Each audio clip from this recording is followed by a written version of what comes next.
Hey there guys, I'm SonicGhost and welcome back to some more Let's Play Legend of Zelda Twilight Princess.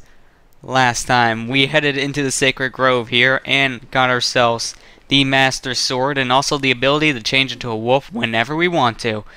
So before going any further, first thing I want to do is I want to come over into this little cave here and we're going to get ourselves a golden bug. Now this golden bug, we cannot get its partner until pretty much near the end of the game, but I do want to get this one now because of the fact that since we're here, make it a little more convenient. But we can't get the other one until much later. And also I want to go get both a pole soul and a heart piece while we're here in Sacred Grove, which is right down in here in the battle arena from before. So, before going any farther, I want to talk about something here. You're probably noticing a big difference in video quality, right? Well, that's because I'm capturing now using a completely different setup. Before I used to always record my videos in S-Video. Well, now I'm recording in Component. Yeah, I upgraded my setup now to Component. I'm using a HD PVR for this. Because really, the S-Video thing was really starting to get to me more and more. And while S-Video was very nice, it kind of had one problem to it where it was very blocky and I was really able to notice it, and whenever I tried to sharpen the video or something, it becomes even more noticeable, so I had to either keep it like kind of blurred or have it sharp but with all this noise in the picture. It was kind of a big trade-off. So I went ahead and I upgraded my system now to Component, which looks a lot nicer, and a lot of you guys are probably thinking to yourselves because of that, why isn't this video in HD? Because all these other people who use an HD PVR to record their Wii gameplay, they produce in HD. Well, I'm not that kind of a person to upscale footage. This game recorded still in 720 by 480, so guess what? The video is 720 by 480. I'm not going to be upscaling footage.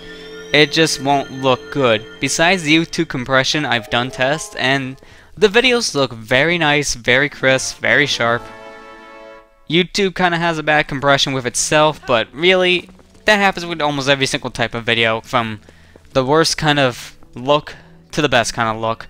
So really, it's not something that I can really take care of much myself, and I don't like the upscale footage, but anything coming from my PlayStation from now on is going to be in HD, which will be very, very nice. And I do plan on doing some games in the future off of the PlayStation 3 once again, but right now, I'm not going to be doing that. It's mostly going to be Wii based.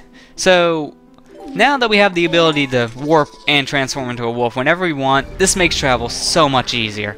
So now that we have everything done in the Sacred Grove, let's head back over to Kakariko Gorge, because there was a pole soul that I could have gotten in the cave that's right here in the gorge, but because I wasn't a wolf, I wasn't able to do anything with it. Now, since I have the ability to turn into a wolf whenever I feel like it, I'm able to go back and get some pole souls I might have missed. And this was really one of the only ones I did miss because of it, so that's perfectly fine with me. So I'm just going to cut into the point where I actually get to the pole soul in this cave, so I'll meet you guys there. Okay guys, we are back, and here's the pole soul that we missed before. So let's go ahead and take him out. So there we go, now we already have 3 pole souls. We're doing pretty good so far with this. In my opinion, I think this is probably going to be the hardest collectible in the game because of the simple fact that it's going to be hard for us to find them all. It really will be. So I'll meet you guys at the outside of this cave and then I'll explain more then. Alright, now back out here in Hyrule Field, let's go ahead, warp, and get out of here.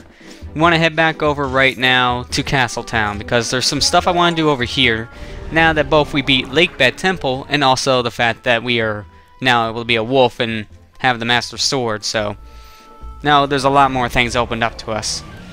But as I was saying before, I think the pole souls are probably going to be the hardest collectible for us because of the fact that most of the pole souls you cannot get unless it's nighttime.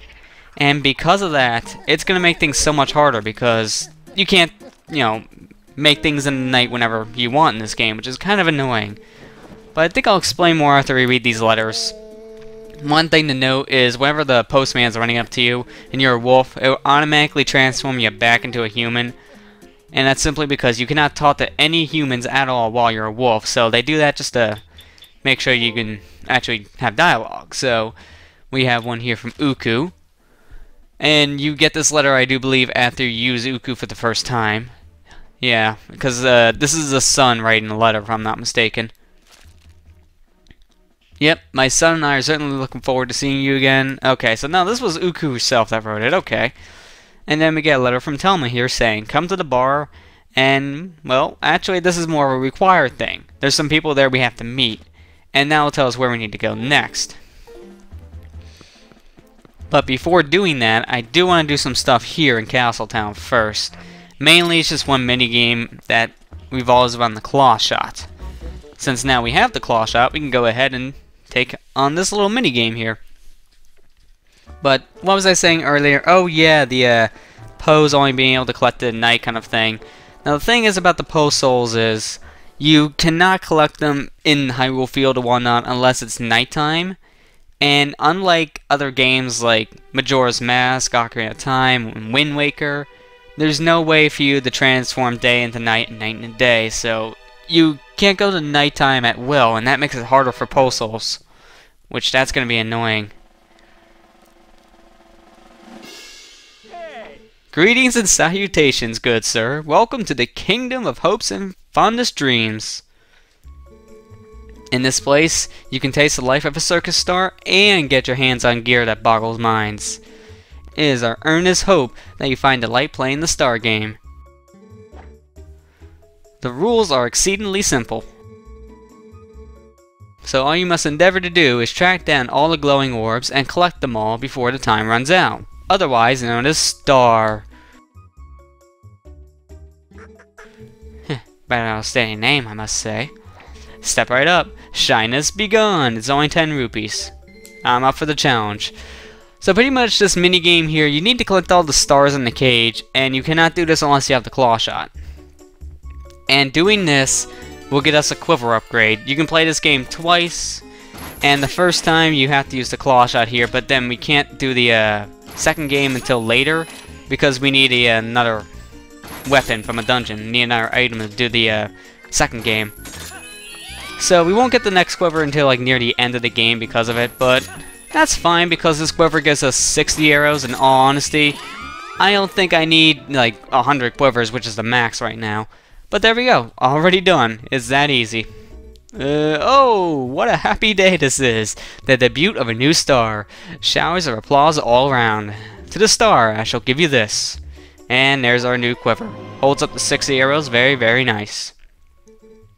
Very well, and the next stage will be one created just for you, good sir. I would expire should you decline. Please, you must try it when it is ready. I shall remember this. He says that because the next one's obviously going to be harder than this one. And so because of it, we're not going to have the easiest time in the world with the next one, but hey, it's still manageable.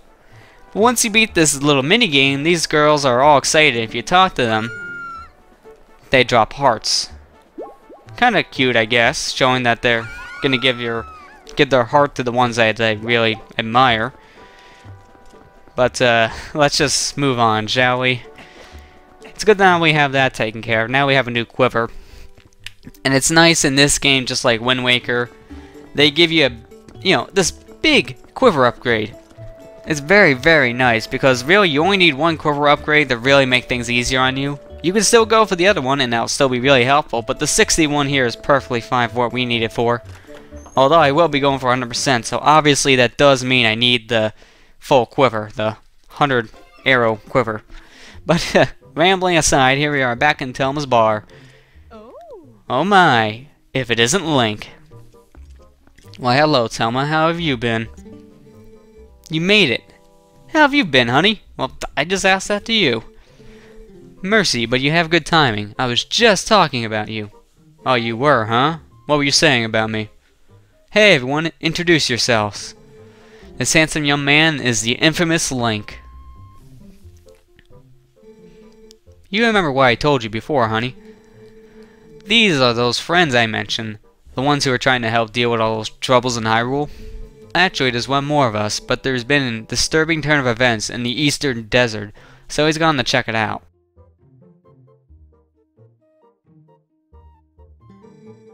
He's an older man named Aru, If you happen to meet him, definitely take the time to talk to him, okay, honey?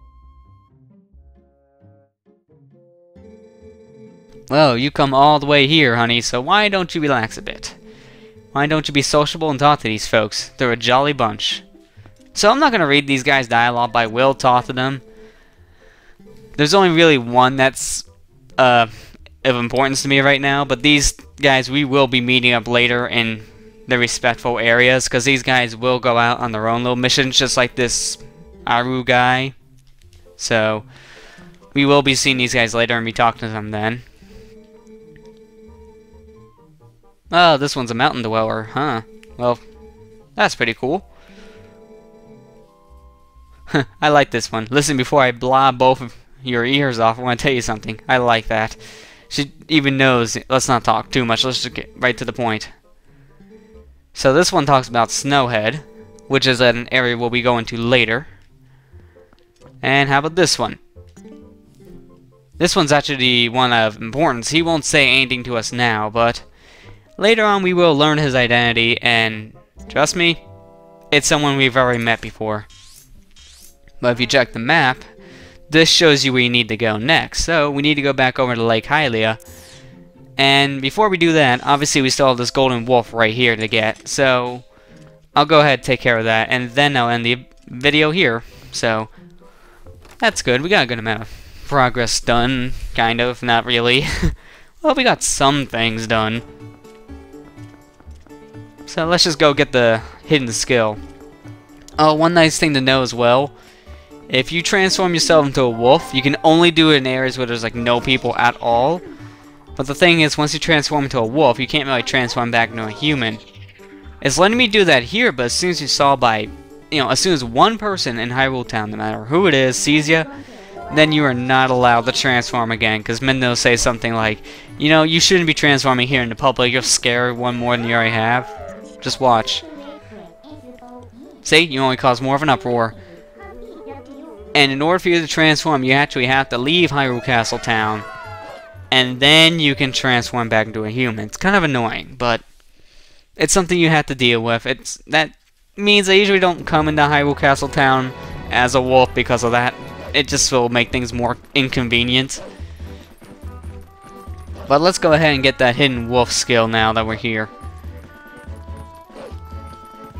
Alright, transform back into a human because we can't get any of these as a wolf. I haven't really got to show that off, but you can talk to the wolf and he says, take sword in hand and find me, or something similar like that still. So you need to have human link in order to do this. Which is a good way, I guess, for you to, for the game to just say, you have to come here later, and prevent you from, like, doing things out of sequence or whatnot. We meet again. This next is the greatest of the hidden skills I have taught you to this point, and it may test the limits of your endurance. Do you still wish to master it? Of course I do. Very well. But before we begin, I must test you to ensure you have mastered the last skill I taught you, the back slice. Now then, come at me. Oh, you mean this?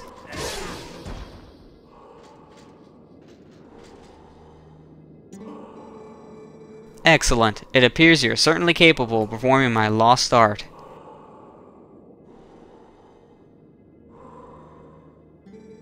Very well. My fourth hidden skill is the Helm Splitter. Let it be hewn into your mind.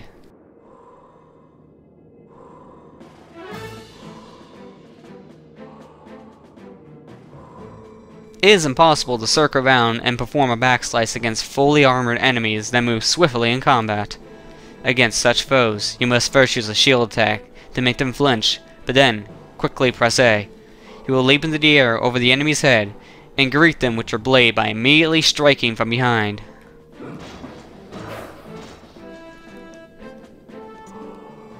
This is the Helm Splitter. Show it to me. So the Helm Splitter is a move I will use from time to time, but it's more useful from the GameCube version, simply because of the fact you do have to deal with the motion control again just to activate this. So it's not something I come to use all the time, but it is useful nonetheless. Do not miss your chance to land a Helm Splitter with A after your shield attack.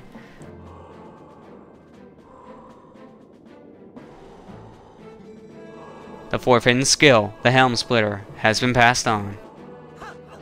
So like I said earlier, this is more useful in the GameCube version because all you gotta do is press a button for the shield attack, but because of how unresponsive it is in the Wii version here, it's not as useful since you have to pull off that shield attack first, but it's still a good move nonetheless. There's still 3 hidden skills for you to learn. Do not neglect your daily sword training between now and the time you come to learn the next skill. May we meet again.